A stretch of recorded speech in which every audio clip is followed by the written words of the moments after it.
বাচ্চাদের টিকা নিয়ে একটা প্রশ্ন কিন্তু প্রায়ই শোনা যায়, ঠিক কোন সময়ে কোনটা দিতে হবে। তো আজকের প্রশ্নটা হলো, এই টিকাটা ঠিক কখন দিতে হয়? চলুন ব্যাপারটা জেনে নিই। বাংলাদেশে কিন্তু এর জন্য একটা আদর্শ সময় ঠিক করে দেওয়া আছে। নিয়মটা হলো জন্মের পরপরই, মানে যত তাড়াতাড়ি সম্ভব টিকাটা দিয়ে দেওয়া। মানে জন্মের পর প্রথম 14 দিনের মধ্যেই দেওয়াটা সবচেয়ে ভালো।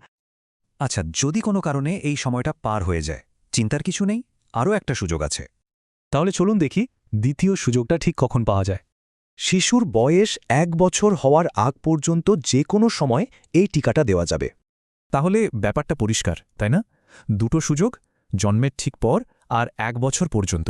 এক কথায় প্রথম সুযোগ হলো জন্মের 14 দিনের মধ্যে, আর সেটা না হলে 1 বছর পর্যন্ত। তাহলে মূল কথাটা কি?